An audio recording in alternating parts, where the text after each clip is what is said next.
Hello and welcome to Battle Streams of Middle Earth, and welcome to Damian's hobby vlog number 25, I think. Although, if I'm brutally honest, I'm not entirely sure because I'm currently filming 4 hobby vlogs of various types. So I think this will be number 25 coming to you sometime in the future. So hello from the past. I hope you're having a good year. Welcome to Battle Streams of Middle Earth. If you are new to the channel, please hit the subscribe button down the bottom. Battle Streams of Middle Earth is a channel. Battle Streams of Middle Earth is a channel that is dedicated to helping you clear your backlog, and we do that in a couple of ways. The first is that we have a kind of fortnightly live stream where we hang out and we look at the battle games in Middle Earth. Part work by Dick Steeny from the early 2000s. We go for an issue every stream. We're going for 80 episodes now, which is kind of incredible over 3 years. And we just hang out on a Friday night for 4 hours and chat and paint together purely for the joy of the hobby. It's really good fun to help us try and work our way through those backlogs. And the other way I try and work through my own backlog is within these series of hobby vlogs where I track my hobby progress throughout the year in my own personal attempt to reduce that backlog. So it's going quite well so far. The year I'm pleased with what I'm achieving, and I'm as I'm recording this clip, I'm about to start a brand new little mini project, and I think this one is probably called The Road to Warhammer World Teams, and that is because the Warhammer World Teams competition from Middle Earth is running for the 2nd time this year, which I'm very excited about, and it's running, I want to say, is it the 13th of May? I think the 13th and 14th of May, something like that. Let me check my diary. Yeah, Saturday the 13th and Sunday the 14th of May, I think. I'm going with the Wanderers in the Wild. There's 4 of us going again this year. We went last year and we had an amazing time, and we were delighted and honoured to come 3rd and win most sporting team, which was pretty awesome. So we did really well, and apparently we weren't horrible whilst doing it. So we're going again this year, and I'm super excited. Last year I took my Black Riders. It was the competitive event I wanted to try them out at, and they did very well. But I am completely taking my feet off the gas this year, and I'm taking my BSIME Gondor again. Which anyone who follows the channel will know that I'm building up a Gondor army purely on the live streams, purely with the models that came with the magazine and models that I've cleared from my backlog. So the whole point of it is that I'm not allowed really to buy anything new. I can only use models that I already have, and I paint them up gradually just for the fun of it, and then I try and do my best with them. The army did well. It started out at the GT, and if you watch that hobby vlog back in the 22 or something, I went through that. It won 2 and it drew 1, so it did spectacularly well at the grand tournament, being on like kind of table 2 at one point, which was quite remarkable. So it's currently undefeated, and again, I'm trying to take that army to all the events I can this year and get the most out of it. And so when Warhammer World Teams came up and it was 800 points, I was immediately like, sorry guys, I'm taking my crap Gondor army to this as well. No Black Riders for me this year. But it's 800 points, so 100 points more than the GT, so I needed to top it up. And again, looking at my backlog, it was really easy to work out how to top it up, because quite simply, I'm going to paint these 6 more Minas Tirith Knights.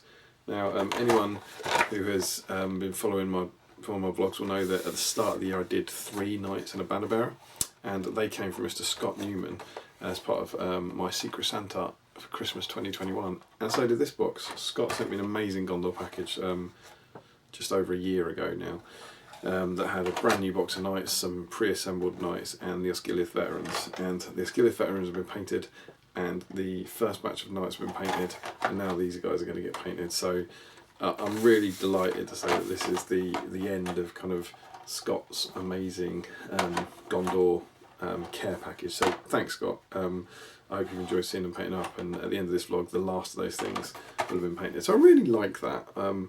I don't know, I just feel that sort of sense of slight obligation with Secret Santa when people send you stuff. It's like, I want to paint these now, I want to make sure this stuff gets done and that people see that their gifts are appreciated. So yeah, 6 more Knights to add to my force. I've got 3 Knights and a Banner Bearer in the force already. Are 6 more Knights the best thing to add to a Gondor army? Probably not. If I'm honest, it might be handy to add in some more Rangers for some more bows, or swap out my Osgiliath Vets for Citadel Guard or Fountain Court Guard, or God knows really. But this is what we've got. So I like the models. I quite enjoyed painting the last ones, even the horses, and so I'm quite excited with this. I will say actually I'm only doing 5 of these because one of them has already been strip mined for parts for Faramir. My mounted Faramir, he nicked his lance, he nicked his shield. So I'm going to assemble 5 because I actually only need 5 to hit my 100 points. And then the other one, the parts from the other one will be saved for maybe a captain conversion in the future or something like that. So yeah, I'm going to be painting those up. I think they're about 14 points each, which gets you to, things I should know, what's that, about 70 points? Yeah, that's right, isn't it? Yeah, 70 points. I'm then adding my 2 Minas Tirith bowmen. Oh yes, no rangers, bowmen, Minas Tirith bowmen please, which are already painted. I think that's about 8 points each, so that gets me up to somewhere in the region of 86. And the remaining 20 points are going to be made up by swapping Denethor for Madril. Again, if you've been following my vlogs, you might remember that I wanted to do this for the GT, but I just ran out of time to paint Madril, so I dug into my box and got my old Denethor out. But this time I'm going to do it because I need the points, and it does still just work out, even if I drop my hero Valor and Denethor to a hero Fortitude and Madril, and I'm adding bodies, I can just about still fill the warbands in. So yeah, I'm going to paint him up. I don't know if that makes the army better or worse. It's quite interesting. He's 20 points more than Denethor, but Denethor was really good in the GT. He never failed his thingy test, broken mind test once, because Boromir never died, so that wasn't an issue. Faramir being fearless was quite handy. Faramir having to charge didn't seem to be a problem, and isn't there another one? Isn't there something else for Boromir? I don't know, but I really liked how the way all the rules worked. But I did miss the might, so Madril bringing 3 more might is good. Madril bringing his reinforcements rule is good, and my leader becomes Boromir. Could be Faramir, but it's probably Boromir for Contest of Champions, which is good for scenarios like that, but also puts a bit of added pressure on Boromir because he's then less expendable than he was at the GT. So it's an interesting one, but I don't really care about whether it's competitive or not because I'm doing it because I have to. I suppose I could paint up Damrod as well, and he might get me over the points, but I've always liked Madril. So yeah, that's the plan. Paint up Madril, he's 20 points, paint up 5 knights, paint up 2 bowmen, and that gets me my extra 100 points. For my tournament, so that's it. At the moment it is the 30th of March. I'm hoping to assemble these bad boys on the on a live stream tomorrow night. That's my plan. So I've actually got a relatively relaxed timescale for this one, which is probably a bad thing, but I think I've got about 6 weeks until the teams event, so this vlog is unlikely to have a review of the event, unless I kind of hold it back, the release, which I might do, because my hope is that these are actually finished in about 3 weeks or something like that. Kind of 2 weeks for the knights, 1 week for Madril maybe, and if I can do that, the vlog might end up coming out earlier or something. I really don't know.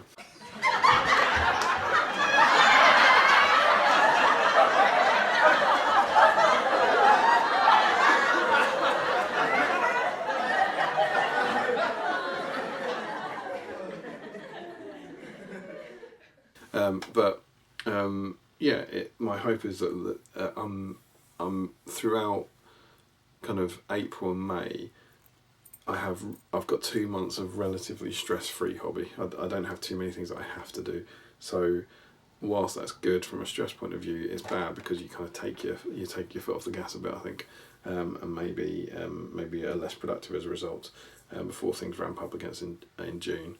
I also planned it this way because I will be at this time we're in full production mode for SBG issue 13 and for 7 Stones, and 7 Stones is at the end of May, and we're hoping to launch issue 13 of SBG at the end of May. So all the work that has to go into the magazine is being done now, and all the work in planning the tournament is being done now. So I deliberately kind of set my sights quite low on the amount of hobby I would achieve, because I was like, hang on, just be sensible of yourself, you're not going to do too much in that time period. So yeah, that's what I'm going to do. I'm really looking forward to this. I think it's going to be a fun few weeks, and I'll be stopping in probably when I've got everything assembled, I guess, to show off the models, and then hopefully a few updates throughout, and we'll see how I get on with this. But yeah, here we go. Back to the BSIME Gondor army. Wish me luck. Okay, so it's update time. As you can see, my knights are assembled. They've made progress, so here we go. Let's have a look at them. As I said, most people won't be very excited about these at all. Plastic models that have been around for years. I was really pleasantly surprised by the kind of variation in the horses. I've only ever done Rohan horses before. I didn't actually know that these Minas Tirith ones were different, and there's some really cool kind of combinations here that you get with the horses and the knights. Really like this guy. This one was quite funky. This guy leaning down. So yeah, I like them. I like them a lot. So as you can see, I've sprayed them, so they're ready for painting. That's quite cool. So there we go. All ready to go. I've also got Madril done. Here he is. It was a gorgeous model. Really cracking likeness to the actor in there as well. That's absolutely brilliant. One slight annoyance in here. I don't know how I did it. Anyone who's watching our live streams will remember this, that I did this, but I just didn't assemble this right. I've kind of green stuffed it. I had to put a bit of green stuff in there to kind of, I ended up with a gap kind of behind this chest plate and the cloak, which was really annoying. So I think the green stuffing has been relatively successful. I'm just hoping that the paint job does the rest of the work there. But yeah, he's a really awesome sculpt. Really good. Absolutely lovely model, but just a bit annoyed about that. But there we go. So they're all assembled and ready to go. But the only downside is it's been a while. I can't actually remember when I was recording last, but I think it was a couple of weeks ago, and we kind of had the Easter break, and I didn't do much hobby beyond getting them assembling. So I think when this vlog starts, I've got about 5 or 6 weeks. But as it turns out now, I've got just under 3. I think I've got 18 nights before I head off to Warhammer World Teams. So yeah, 2.5 weeks, something like that. Which, well, this is a bit close. So I think I'll get the nights done. Whether or not I can get Madril done as well is another matter, but we'll see, and I'll definitely try. I'm going to focus on the knights because worst comes to worst, if I need to borrow a Madril, I don't mind borrowing a painted Madril just for one model for teams, whereas I don't really want to borrow 5 knights, if that makes sense. So I'd rather clear the backlog. It's more BSIME to get these 5 guys done than to get one hero done. But still, at the moment, I'm certainly going to be trying to do all of them, and I enjoyed painting my last 3 nights. So I'm quite looking forward to these. I'm not dreading it, but yeah, hopefully for about maybe 2 weeks, some chilled out painting. So my target, I'm going to say, is that if I can get these guys done, these 5 nights done in 2 weeks. It's currently Monday evening, whatever that is, Monday the 24th.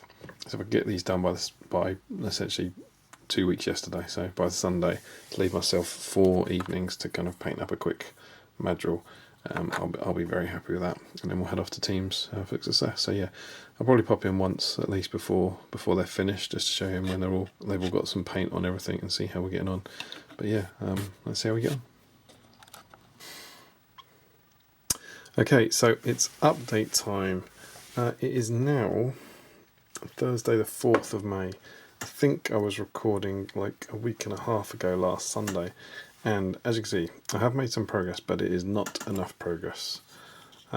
These guys are at the base coated and shaded phase, so the washes have gone over them. So they've all had their base coats. I'm not going to go through all those colours because I've done it a bunch of times before, but it's the knights are largely just following Steve's video, how to paint Minas Tirith Warrior on Top Table Gaming, which you can check out. And then once those colours have been done, everything's had a shading wash applied to it. So these are all about to wait for highlights. So they're looking, I don't know, fine. I don't enjoy this process, this bit of kind of base coating and shading. I feel like I'm about to start painting them now. But there's no denying that there's still quite a long way to go. And as I said, Thursday the 4th, it's the morning of Thursday the 4th, basically. I'm just about to go to bed, so it's actually, technically it's Wednesday the 3rd, I should say. I just checked my diary and read the date off when it's just got midnight. So yeah, we're actually on Wednesday evening, if that makes sense. And I do have Madril base coated and shaded as well. So that's where we are. That means I now have 8 evenings before I need to head to Warhammer World Teams.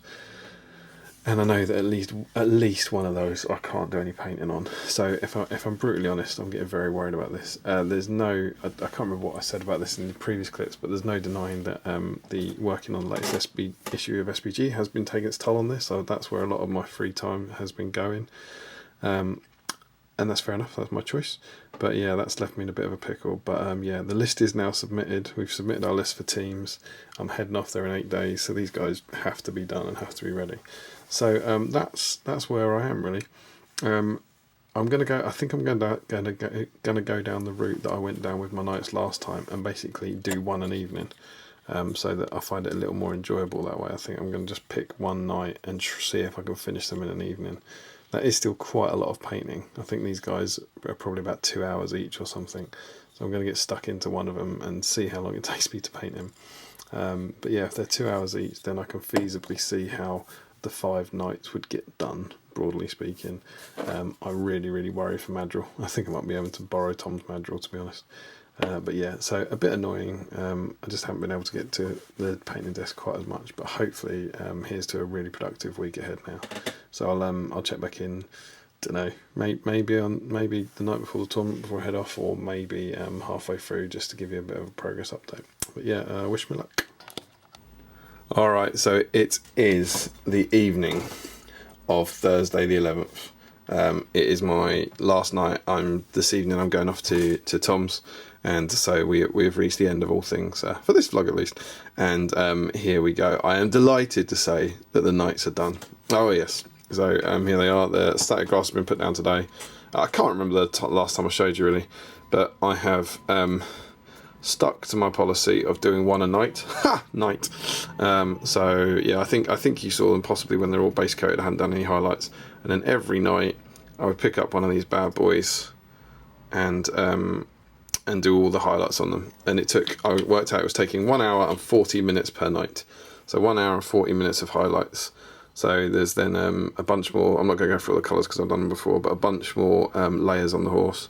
I will just talk about the horse because again, I'm quite pleased with how the horses have come out, and I've found a kind of good way of speed painting these, I think. So my horse recipe for these guys is that they are base coated in Cygor brown contrast. Then once all the dry brushing on the arm is done, I paint over Rhinox hide over the top of that to basically tidy them up. So kind of everything gets a Rhinox hide highlight essentially. I then paint some bright colour. You can see the bright colour in here on really messily as big highlights. You can sort of see here. Can you see? There, the kind of, you should be able to see the stroke pattern is almost like a triangle here. Really quite messy. And that's in either Doomball brown or Scrag brown or Deathclaw brown, something like that. The kind of reddy browns. And then I get Rhinox hide again and I water it down and paint it back into the recesses. And kind of almost glaze over the top of most of those highlights and paint into the recesses. And I just found it's not necessarily what I do for a hero horse. You can see this one's clearly too bright, I think. I think this guy must be the Scrag brown. I think Doomball brown works really well for it. You see, maybe he's a little too, still a bit too bright, but who cares for one warrior knight. And then I paint kind of Rhinox hide back into those recesses, which kind of gives me this, kind of dulls everything down. And so it's, what is that, four colours? 4 colours for the horse flesh, and none of them take a lot of time. And I think it produces a pretty good result. Pretty good result for warriors in a BSIME army from a distance with the lights down if you squint, that sort of thing. Again, not hero horses, but quite good fun. And like in this sort of thing, there's just no stress. See this guy, that looks really good to me, that one, compared to, if we take that one again, I think this one potentially looks a bit blotchy. See there that maybe it hasn't quite landed right, whereas on this guy I think it's much smoother. But it doesn't matter, does it? Because they're just warriors and no one's ever going to pick them up and look at them at that detail. But and then I just put some I think it's Black Templar over the socks and Eshin Grey on the hooves, and obviously pick out all the teeth and stuff. And so yeah, that's my tip for painting really quick horses. I think it works really well, and I think they look really good from distance. And then the colour scheme for the knights is obviously just the standard Warriors of Minas Tirith that I've been painting over the last couple of years. So there we go. They are done. I'm delighted. I'm really pleased. All 5 of those knights got done in time to head off for teams. But what of Madril? He's not done. Here's Madril. if I zoom in on him, you can see that his face is done, because his face was painted at the, or his flesh, I should say, his flesh was painted at the same time as the flesh on the knights. I'm actually quite happy with his face, to be honest. I think he's come out quite well. And a few of those other areas have had highlights. So you can see, I think his cloak has had a coat of dryad bark and that sort of stuff, but you can still see a bunch of areas are just the kind of base coat in the wash. I just didn't get to him. I had 5 knights, and I had 5 knights, so I just did one of these every night, and he just fell by the wayside. So I will, it's not a disaster, because I'm going to be borrowing Mr. Tom Harrison's Madril for the weekend. So it's a bit of a shame I didn't get him done, but this is the way round I would have liked it. I'm much happier to have 5 finished knights and no Madril than, say, 3 knights and Madril done and 2 knights to hang over. It feels like that kind of project is done. So I'm going to head off to teams now. I'm super excited. I will come back with a debrief, and I am, as part of this vlog, going to finish this guy. He's not getting chucked in a case. He's about 2 evenings away from completion, I think. So next week, or whenever I get to him, we are so close to finishing SBG issue 13. That's probably the other reason this didn't get done. And it was Thursday now, and we have to submit it next Thursday morning. So I doubt this guy is going to be done in the next week, because, you know, when I get back from teams, it's going to be super stressful on the magazine. But he'll be the next model I paint. I'm going to finish him off, and I will come back to you at the turn of the tide after teams when Madril is finished, and we'll see how he looks and have a debrief about the tournament. But yeah, there we go. I'm calling this a success. I'm pretty happy, and 5 more nights cleared from the backlog and ready to fight for Gondor. See you on the other side of teams. Okay, so it's update time. It is not long after the event, and Madril is finished. So here he is in all his glory. So he didn't make it to teams, tragically, but I did finish him not long after, and here he is. Nothing particularly special here, but I am pretty pleased with him. I like the greens. I like the different greens I got on this bit and this bit. I quite like this one. I think, is this a kind of Sons of Horus green in there, I think. But yeah, I was pretty pleased with his face. Seems to have come out alright. Yeah, he was just, I think I showed you him how far he got just before we went off to the event, and he wasn't that far off. I think I just had an evening with him, maybe 2 evenings, just kind of with all the pressure off, just painting up a bunch of extra layers on him, just to try and make him pop a bit, and I'm really pleased with him. I've gone a bit further than I normally do with my BSIME Gondor on him, because he's a new model, but you've got to remember BSIME Gondor, so the finished effect doesn't really matter to me.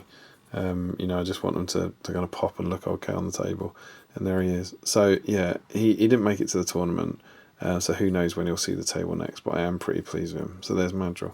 And with that done, I should now be able to head over to the chair and give you a debrief on how the event went. And we're back. So yes, I am back from teams.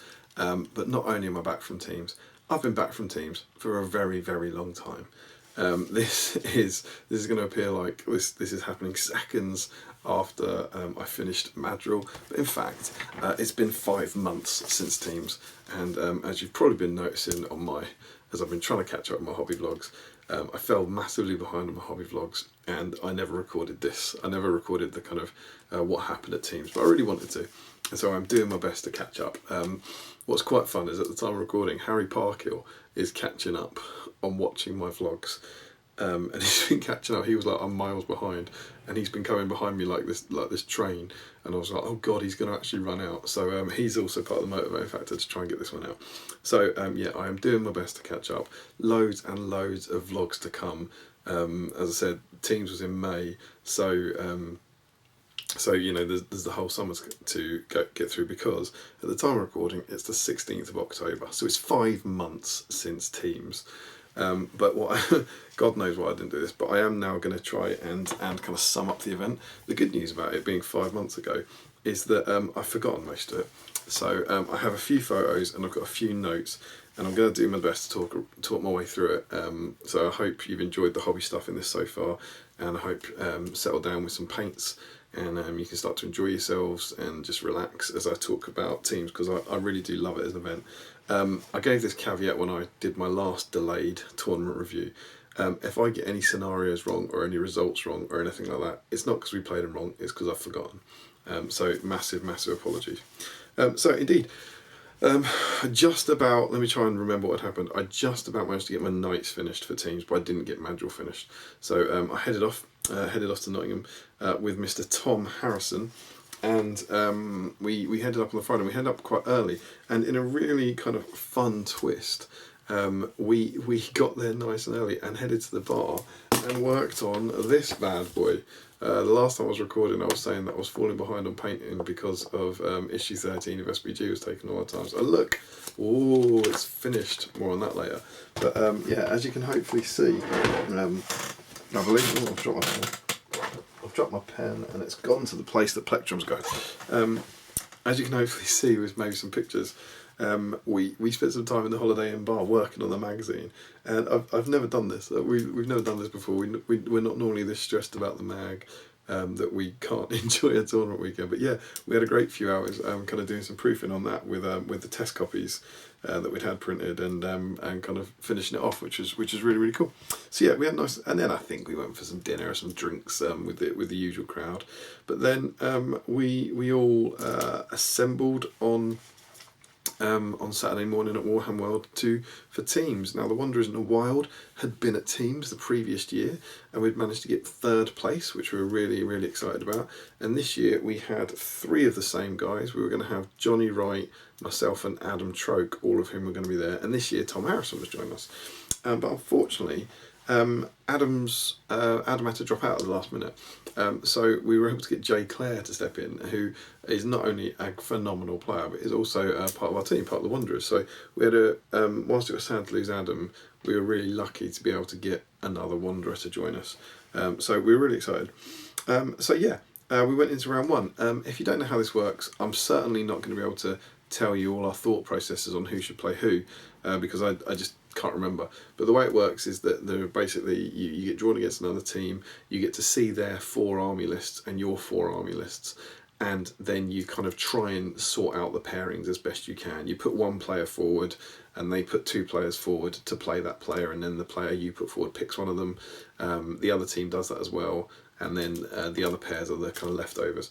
And there's a lot of tactics, there's a lot of kind of you try to second guess your opponent about who will put what forward, so that you know which ones to put forward to play them and all that sort of stuff.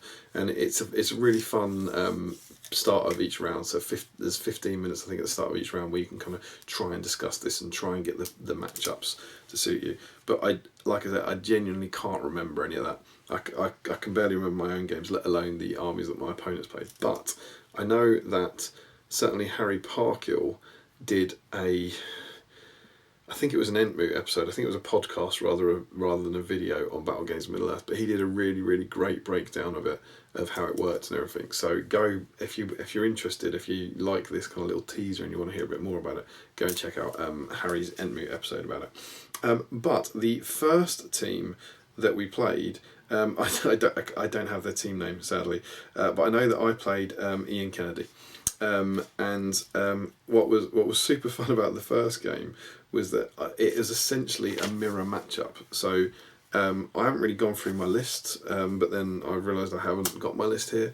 It was 800 points, I think, and it was basically my entire, I might have gone through my list right at the start, I think, my entire BSIME Gondor army led by Boromir, Madril and Faramir. I'm pretty sure right at the start of this video I did go through what I needed, so hopefully you know that. But yeah, it was a Gondor off. It was my Gondor against his Gondor, and if I'm right in remember, I'm just trying to look at this photo, I feel like his Gondor were a spectacular kind of gold army. They kind of looked almost inspired by like by Greeks, by ancient Greeks and stuff. They were really cool. I think I'm remembering that correctly.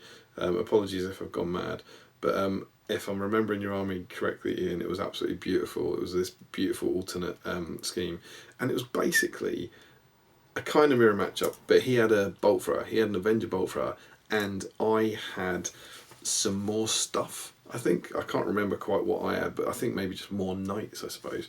And we played Breakthrough, which is the one where, if you look at the screen now, we've got a home objective for Ian, a home objective for me, and then 2 central objectives. And like holding this one is worth less for me than Ian grabbing my one, that kind of thing. So we have to try and kind of grab the central ones, but it's more important to try and grab your opponent's home one. And truthfully, even looking at it, I can't remember what happened. I remember we had a fight, and I feel like I got a bit of a cheeky kill on his leader with the old heroic combat and strike combo. I feel like maybe he had a Boromir as well, but whoever his leader was, I'm pretty sure I managed to get like my Boromir and Faramir onto one model, heroic combat and heroic strike, and send Boromir into his Boromir and kill him in one. I think I got his leader like that again. Apologies if that's wrong. And then because of that, things started to swing in my favour, and I was gradually kind of, I think, just out fighting most of the objectives. And looking at my picture here, which you can probably see, I think these were the final positions. I think Ard held the objective on the left. It looks like maybe I ended up with more models on the objective on the right, or maybe that was a tie. I held my home objective, he held his home objective, and maybe I won because of kind of breaking and leader kills, I think. Also, you can see right at the top of the picture there that Boromir and two of his knights are like a turn away from getting to the Avenger Bolt Thrower and the other home objective. And I'm pretty sure that was in the penultimate turn. That was a heroic combat from Boromir that got them to that. And then the end conditions in Breakthrough are 25%. So I think I then killed too many in that turn. So I was kind of almost one turn away from grabbing that one and getting I guess more VPs or whatever. But yeah, it was a great game. I really enjoyed it. I remember being really happy with the game, and it was nice to play Ian, and he was a lovely bloke, and we had a great time. I really enjoyed it. But I managed to get a major win in that, which was great. But of course, the way the format works, it's not really about your performance. It's about the team as a whole. You want to kind of you get 4 points for a major win, 3 points for a minor win, and what I don't know how best to put this. You want, it doesn't matter if you win as long as your team kind of wins the round, which would mean like at least 2 wins. You want to kind of, you can potentially get 16 points a round for 4 major wins, and you want to be trying to get, I guess, more than half. And if you're doing more than half, you've kind of beaten your opponent. So if you get 9 tournament points, you've beaten your opponents, I guess. And so you kind of, we feel like you'd move up the table. So that's what we were aiming for. And in that first round went really well for us, where we got 3 major wins. There's major wins for myself, Tom, Jay, and Johnny got a minor win. So we ended up with 15 out of 16 points, which was great. And 4 leader kills, I can see on my sheet there as well, which was kind of one of the tiebreakers. So a really, really good start. And they were all lovely guys. We had really great games. There's a BSIME and Nathan Talbot was in there. I can't remember who he played now, but yeah, it was great to get off the start. We then went for lunch, and they had the normal Legends painting competitions. I just had my BSIME stuff, so I didn't enter any, but there were gorgeous models on display as ever. The Warhammer World Canteen has shot through the roof. There was never anything wrong with it, but they've got a different chef in the last year or so, and now what they give you at these events is absolutely amazing. And then we went into the second round, which was Contest of Champions, and I was thinking, all right, we got this.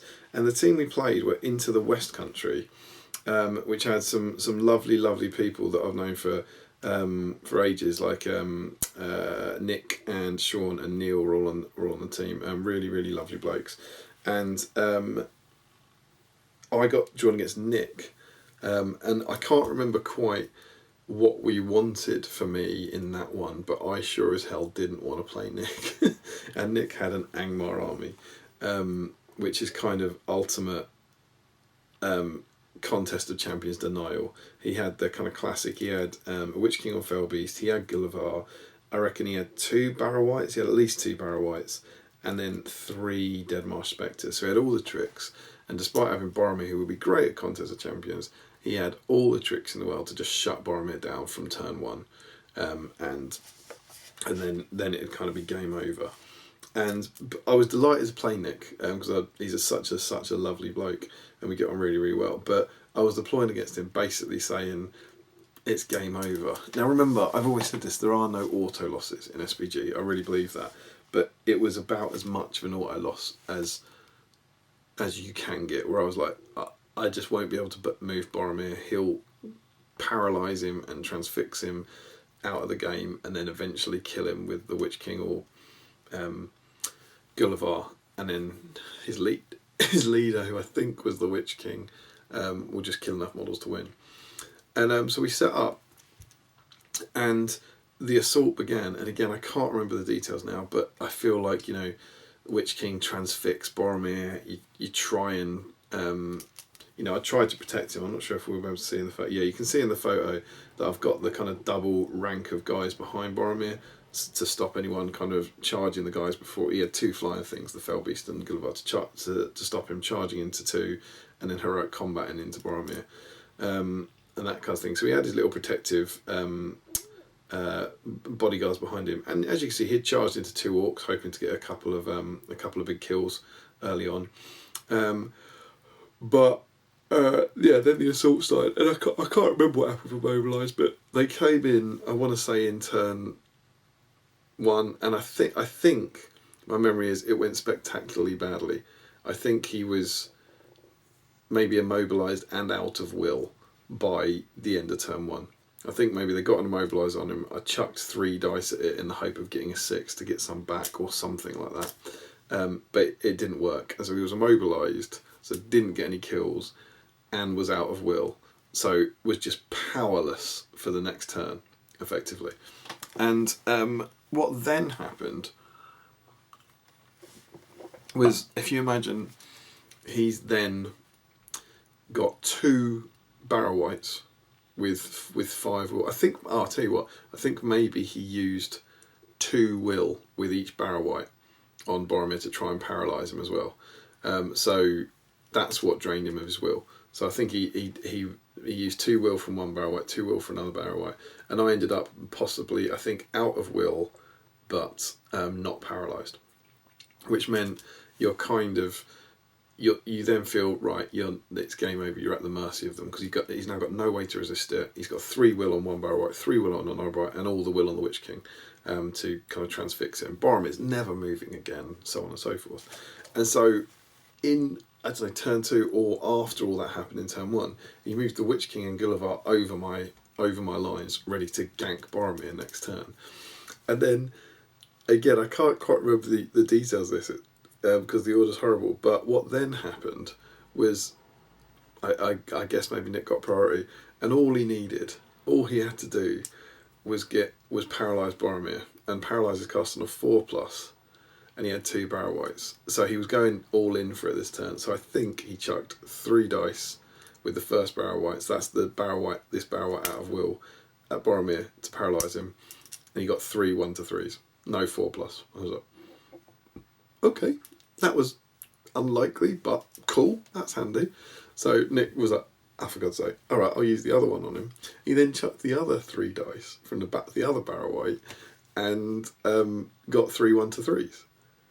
And I was like, oh, okay.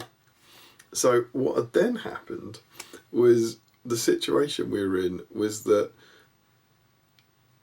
suddenly things took a turn for the better, where Boromir was now kind of fine. The barrow whites were out of will, so we're never casting spells again, never casting paralyze again. And the Witch King and Gulliver were now not trapping me behind my army, but trapped behind my army. And Nick suddenly seemed like he was a spot of bother. And I can't quite remember how the various things planned out, but then over the next couple of turns, I basically tied up the orcs with my chaff and sent all my knights and Faramir and Boromir into the Witch King and Gulliver. I think I sent Boromir into Gulliver because Gulliver's fight 7, so I knew that if Boromir struck, he'd be guaranteed to be higher. And then I think Faramir went into the Witch King. And again, I can't remember quite how much, or I think it took a couple of turns, but I was able to kill both of them. Over the next couple of turns, I was able to kill the Witch King and kill Gullivar, which possibly got Boromir 1 kill, but more importantly took out the 2 massive threats from his army, killed his leader, which would make it significantly hard for his leader to get any kills, and yeah, kind of like inexplicably flipped the game. And then all that had to happen was then it was just a case of Boromir having to kill 3 orcs. And again, as memory serves, I did my best to screw it up. I can't remember quite how, but I just feel like over the next couple of turns, maybe my models were killing his models too quickly, but Boromir wasn't for some reason.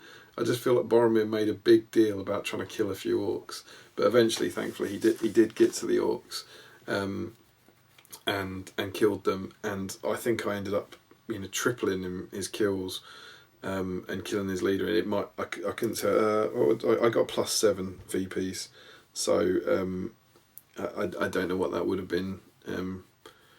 Like maybe he broke me as well, so it might have been like a 9-2 or something like that. I can't really remember, but yeah, it was mad. It was absolutely mad, and I have to say, like Nick was lovely about it, and I won that game because Nick didn't roll a 4+ on 6 dice. That's why I won that game. If he'd have rolled 1 4+ on that, Boromir's paralysed, game's over. But yeah, there's no. People say it's not about luck and it's not about dice, it's about strategy, and it is. But sometimes, to quote Alex Temple, dice are arseholes. Sometimes what could Nick possibly do? I don't think he really made a mistake. He was like, I've got 6 dice, I'll roll a 4+. What can you do in that situation? What can men do against such reckless dice?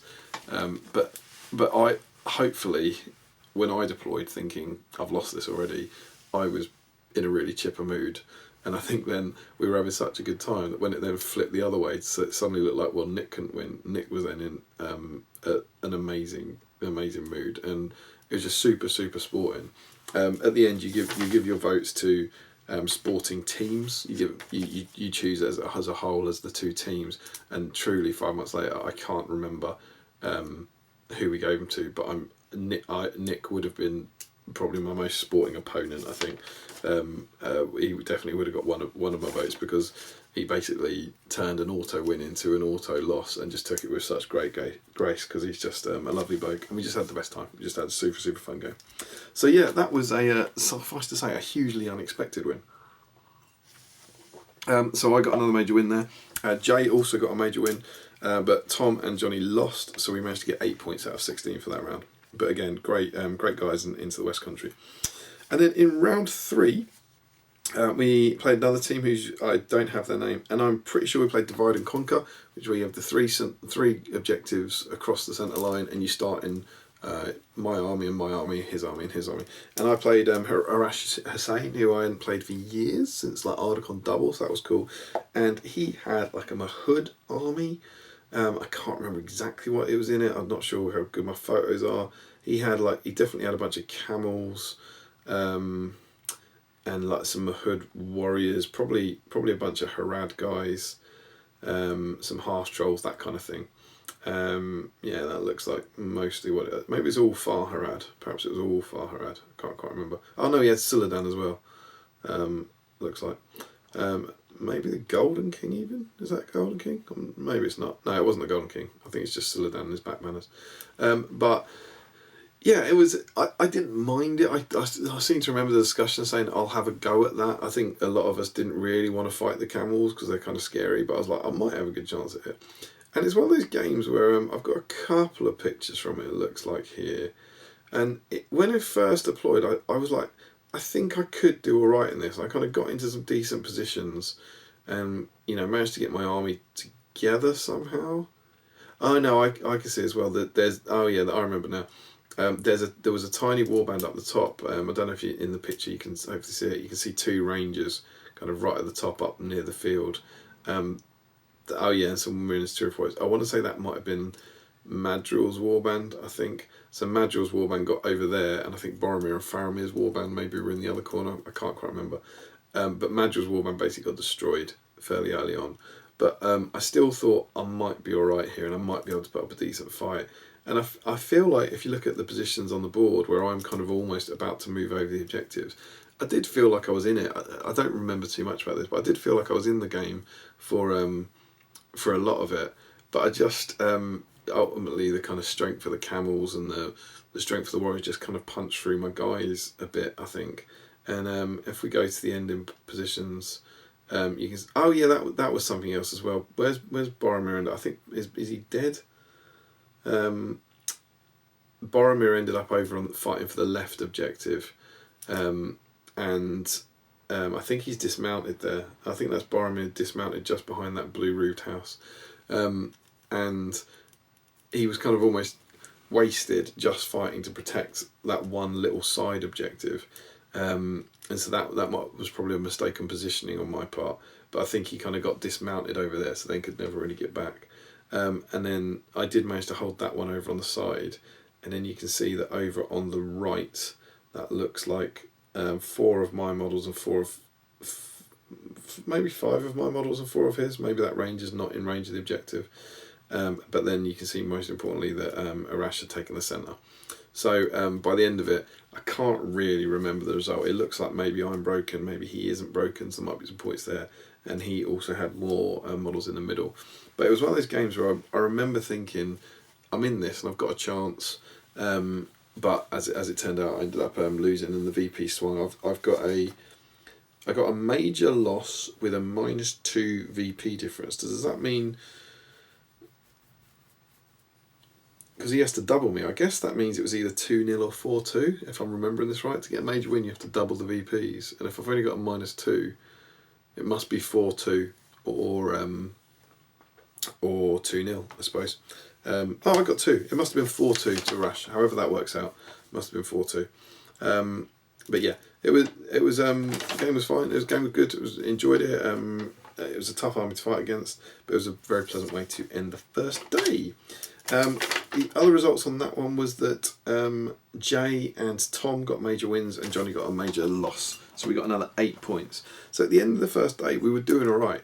We got 8 out of 16 for 2 rounds, which is kind of like level drawing. And then we got a very heavy win in the first round where we got 15 out of 16.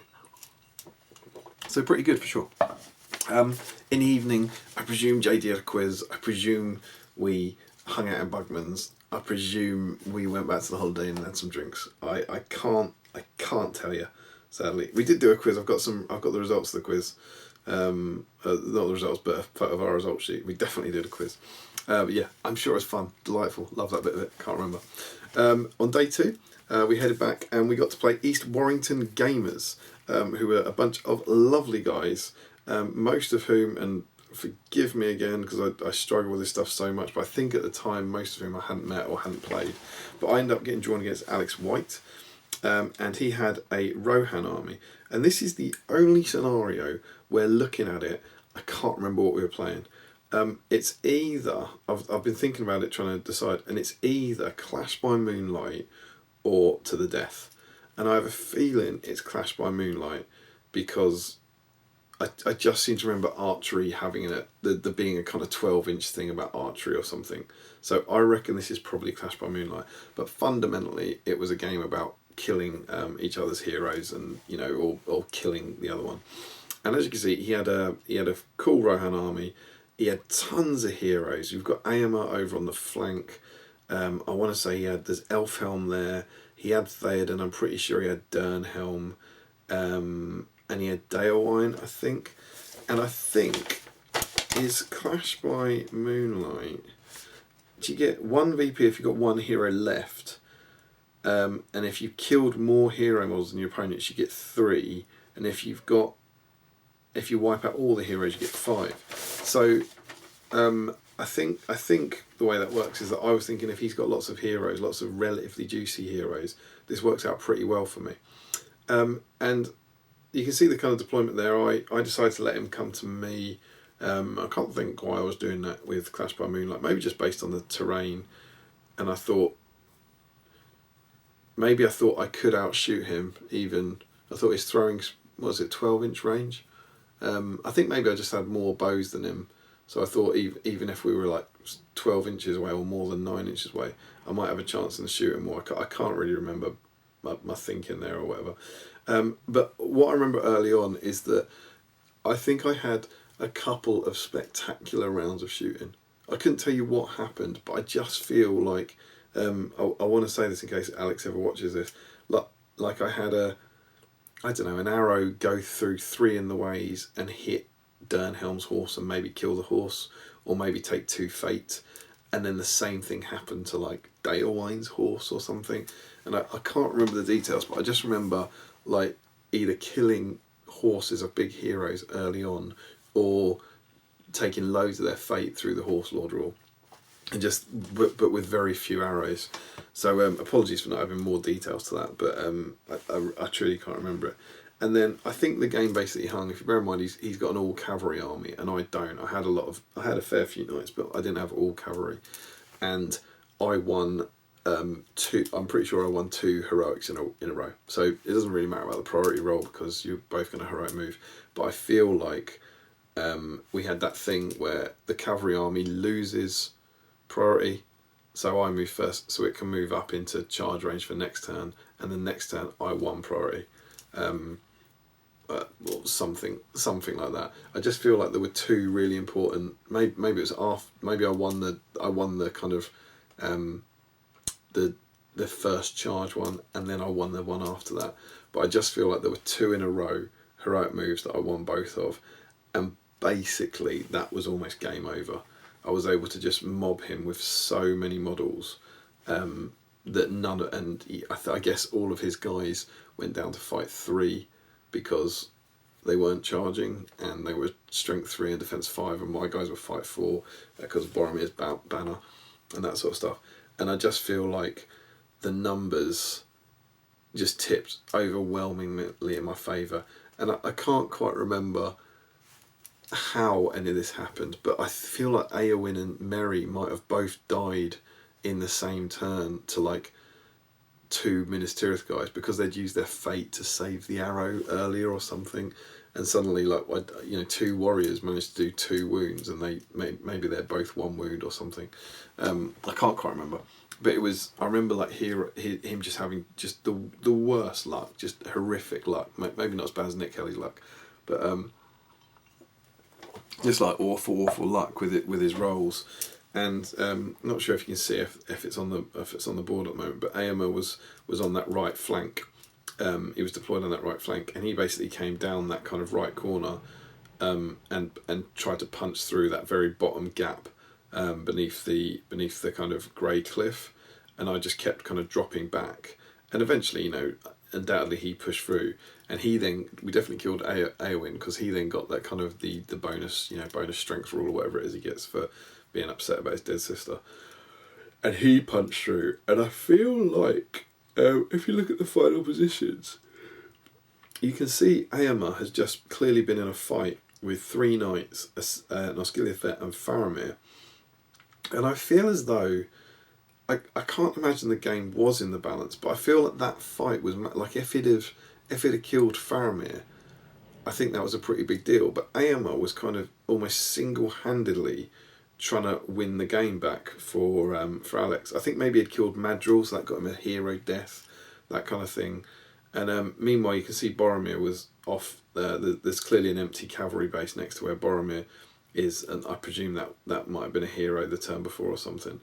But I just had enough chaff to tie up Eomer basically, and allow Boromir to go and kill other guys. And so I think I ended up winning, I think, because I killed more of his heroes. I killed Theoden, who was his leader, so that probably got me some VPs.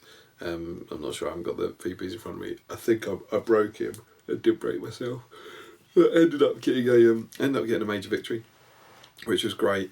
But just fair play to Alex. He was just so. I remember him having rotten luck, and him just taking it with such good grace, like really, really, really good grace. And it's very easy to say when a game goes that way, but I really enjoyed the game. It was a lot of fun and played in really good spirits, and I hope Alex did as well. But yeah, it was really great and really enjoyed it, and it was a nice start to day 2.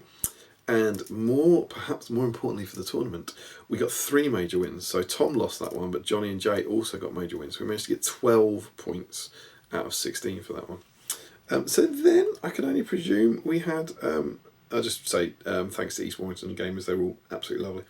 I presume then we had lunch,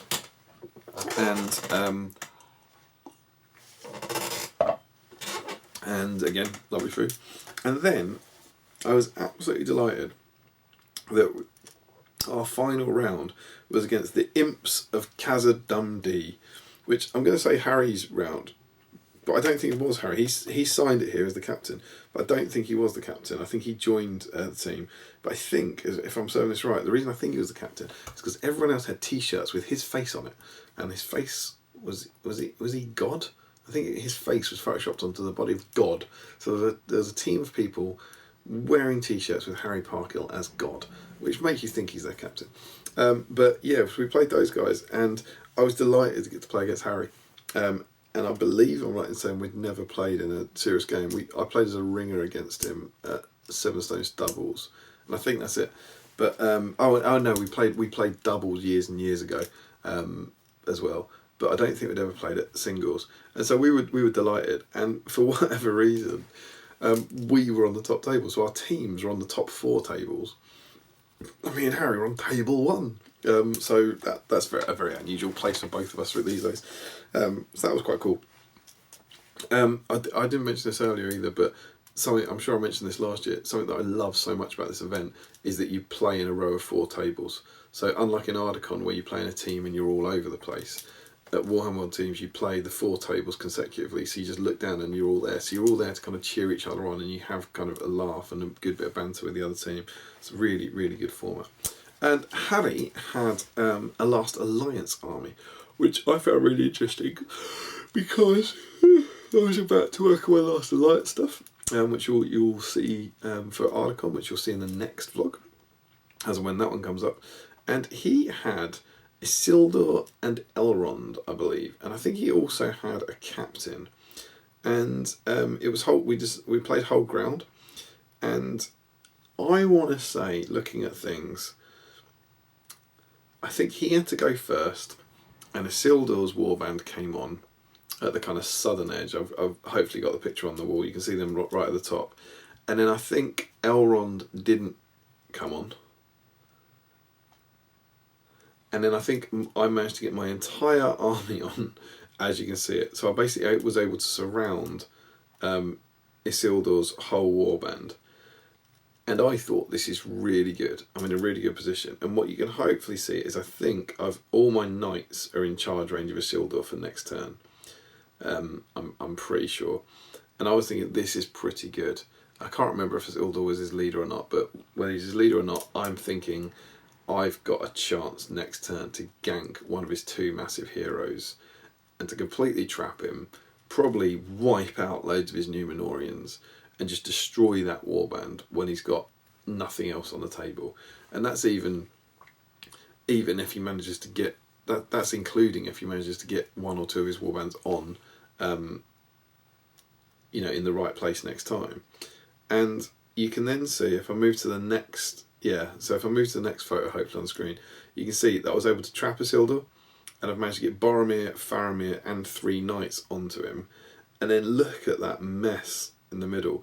I've completely trapped all of his Numenorians, and was feeling pretty good about things.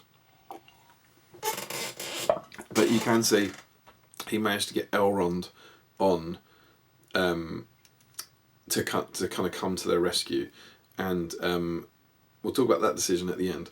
But I was thinking, right, so this has got to go my way. And then disastrously, my memory is those fights in the middle with the trapped Numenorians, they just all went to, I just feel like I lost loads of them. You can see that I'd had to put Boromir onto Isildur, so a lot of those guys weren't covered by the banner, and so a lot of them were fight 3. And so I just feel like I think Harry shielded a lot, and he just won loads of fights, and I don't think I killed anywhere near as many as I was hoping. And perhaps far more disastrously, Isildur won the fight. And I was like, I've got to win the fight. And it was just one of those heroic strike-offs. We got to 10, and Isildur won it. And I can't remember what he did. I think he tried to kill Boromir. He was going for wounds on Boromir, I think, for leader wounds. I can't remember. But anyway, he made those strikes, and thankfully Boromir survived, but it had gone very, very badly. Then the next turn, Harry wins priority. I was like, that's not great. And then he dismounts Isildur and charges Isildur dismounted into Boromir. And at that point, I panicked no end, because what that means is he put the ring on, I'm not sure if I mentioned that, dismounts, puts the ring on, charges into Boromir. And I was then thinking, he will now never lose. He's going to charge Boromir. He's got a shield, so he can roll 6 dice a turn and be guaranteed to be higher fight value. It's like, he's never ever going to lose again. I've lost my chance to kill Isildur, who's his leader, and to take out one of his major heroes. And Elrond is steaming into the back of my army. And so I was suddenly like, from feeling like, getting in this position that I'd chosen, where I'd deployed, thinking this is a really good position, I was sort of like, oh my god, this is awful. And at about that time, if you imagine that this fight is all going on up here, essentially, as we were looking at that first photo, his Númenórean captain comes on from this side and starts trotting towards the middle of the board with a bunch of dudes. I can't remember how many guys he had in his warband, but, while I'm having the fight of my life now on the board edge, he's got this Númenórean captain kind of riding into the middle to claim it. And then Harry made a poor tactical choice, which was in the fight with Isildur, he didn't roll a 6. Despite having 6 dice, he chose not to roll a 6. And then I think I did some wounds to him, but I didn't kill him. And then the same thing happened next turn, and I'm pretty sure he didn't roll a 6 again. I think that's right. I think he had 2 fights with Isildur with the ring against Boromir with 6 dice, and both times he didn't roll a 6. And I think he'd been out of might by this due to heroic strikes and heroic moves and all that sort of stuff. And so that was dreadful luck for him. And as a result, I managed to kill Isildur. So the luck kind of swung completely back towards me again. And with him dead, I was then able to kind of put a kind of bunch of blocking guys, a lot of my army into the elves that had rode on to protect, to save Isildur, like with Elrond. And I think Harry mentioned that he positioned some high elves wrong, that they were in the way of Elrond or something, so that Elrond couldn't get into fights. I think Elrond managed a Nature's Wrath, but he was. I'll see if is there any chance of showing you this in the photos. I think maybe if we still have that one before Elrond was dead. Is that a good one? Not Elrond's dead. He didn't die. This is probably a decent one here. This is a bit later in the game, but you see that there's a little bit of wall next to the Dol Guldur ruin. Earlier in the game, I was kind of blocking that, and I think Elrond and his knights couldn't get through that area because of the scenery was blocking the 40mm bases, and I was able to create a bit of a choke point there, which kind of held them up, and then eventually I kind of killed some of the Númenóreans, and I moved forward towards the central objective with Boromir and a bunch of knights. I think I did a heroic combat, which fired me forwards, and then you can see basically towards the end here what's happening, where I've got a whole bunch of my Minas Tirith guys with shields who are hanging behind just to tie up the elves and to tie up Elrond and just stop him moving, and then a whole bunch of my army had moved onto the centre, and I think we can see there it looks like there's no Númenóreans left on the centre, so it looks like Boromir was able to charge onto the middle and just claim it, and you can see there the kind of that kind of semicircle of Minas Tirith warriors and knights is there too. That's obviously they're going to be 6.5 inches away from 5.5 inches away from the objective to be kind of holding it and preventing any of the elves getting there. And obviously in the end that means I took a major victory by tripling him in the middle. I've got it looks like a +10 and I scored 10, so it's 10 it must have been a 10-0. And I just think Elrond, my memories, just didn't really get to do anything. He didn't really get to get involved in the game. And the tactical decision we talked about at the end was that when he brought Elrond on to save Isildur at the top, whether or not he should have just kind of almost let Isildur die and bring Elrond on in the middle. And it's one of those things that's like, if you're looking at it in the cold hard light of day, I think you would just bring him on in the middle, but I think he kind of made the right choice or the choice most people would have made at the time, in that he could see a chance to kill Boromir. He could see a chance to kill my leader and get rid of those big, powerful units. So it was a really interesting one where he seemed to think he was like, oh, I shouldn't have done that. And I was like, mate, it's easy to say when it hasn't gone your way, but if Isildur had won that fight and killed Boromir, it's a very different answer, and suddenly it looks like a great idea to come on and save Isildur. But yeah, it's one of those interesting things that you often get in Maelstrom, where it's like you make these decisions at the start that might end up winning you the game or costing you the game. But as ever, Harry Parkhill is a delight. It was a lovely, lovely game. Sometimes you just get these dream finishes to tournaments. So I was like, oh, I'm gonna get to play one of my best kind of hobby mates in the final game. It's just absolutely cool. Again, as ever, easy to say when you win. But yeah, cheers, Harry. Absolutely loved it. And great news for the team. We got 3 major wins. It was myself, Tom, and Johnny that got 4 major wins. So Jay lost, which was I'm not happy that Jay lost, but it was nice that the wins were spread very, very evenly around, and every player lost once on our team, which was cool. And so everyone put in a shift, which was really good. So we got 12 points and more good VPs, and that was it. That was the end of the tournament. As I said, we had to vote for 2 teams to be the most sporting, and I truly can't remember who we voted for. We were really, really lucky with our teams and with our games.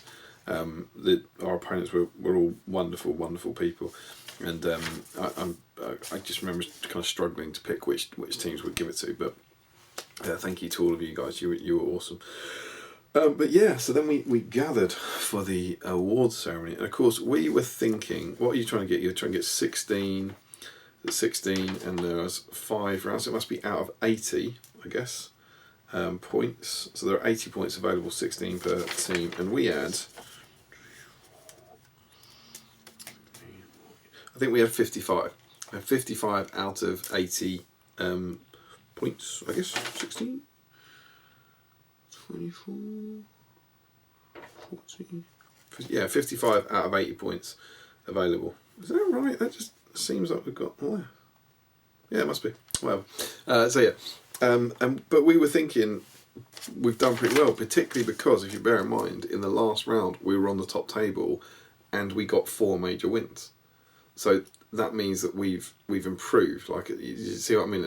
We get 3 out of 4 wins, so the team has won and got like positive tournament points, like more than 8, which means that the other teams must have been below us to begin with, and would have to do a bit of looping. But for reasons I can't really remember, it might have been matchups, like previous matchups. It doesn't necessarily guarantee it. And so some teams below us already had more tournament points than us. So there were no guarantees. But the results came out, and the Wanderers in the Wild were delighted to take 2nd place. Oh yes, we were thrilled. I think we were hoping, with the results we had, we were hoping for a podium. So when bronze didn't come up, we were like, maybe which way are we 4th? Have we missed it, or are we up there? And we got 2nd place, which we were delighted with. So it's Middle Earth teams 2nd place, which is absolutely mega. So yeah, we were over the moon, and obviously improved on last year's result by 1. So obviously I can only presume that the Wanderers are going to win teams next year. So yeah, it was a blast. Thanks to all our opponents, and my biggest delight was that my BSIME Gondor army continued its really quite inexplicable run of form by getting 4 major victories and 1 major loss. The boys done me proud. Like, again, what have we got? Boromir, Faramir, Madril, and then some Osgiliath vets, a lot of knights, some warriors of Minas Tirith, and a few rangers, and they 4 major wins. Boys done good, and I started to really, really like knights. The knights were my really unexpected MVPs. They'd done all right for me at the GT, but this time I think I had, what did I have, 8, I think, and they were just doing the work, like charging fight 4 near Boromir with 2 attacks on the charge and the banner, so 3 attacks and +1 to win from the Lancers. Like Minas Tirith Knights, they're good, they're good. So yeah, I was really pleased. So that was cool. We had a great time, and it was an absolute blast. So thanks to Johnny, Jay, and Tom for being awesome teammates throughout the weekend. I was just delighted, and as I said, it was a great weekend as it was. But coming home with a ring trophy, it just always makes the thing that little bit shinier. So yeah, so that, my cherubs, is that's the kind of the roundup. I think that feels like it was about 45 minutes or so. So hopefully that gave you a good little overview based on my 5-month-old memories. What we also need to do, let me just check my little notes here, is sum up a couple of other things that we then got back.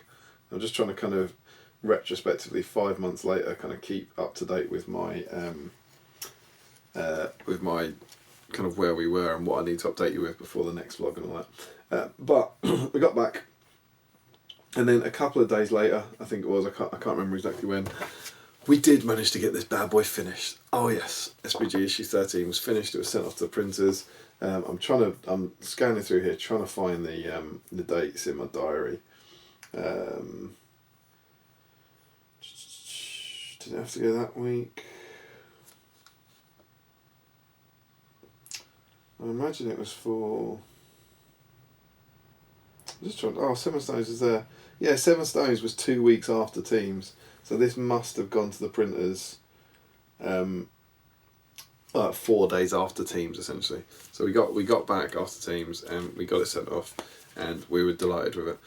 So really, really happy to get this out there. So if you are interested in our little fanzine, which is the kind of Middle Earth like fanzine, the kind of thing that you want, the material White Dwarf used to do, just 48 pages of hot SBG glory. Issue 13 is now. It's focused on Rohan. We're keeping up our War of the Ring campaign, and we're now into the Two Towers. So it's kind of like it's the Three Hunters story of the Two Towers, basically, of them moving into Rohan with a bit of a what if scenario, including a colossal siege of Edoras. Fought over Rick Fryer's beautiful Edoras terrain. So if that's the sort of thing that floats your boat, and you like seeing, how many did we end up with? It's about 200 Dunlendings, I think, and 200 Rohan guys, something like that. Lots and lots of models.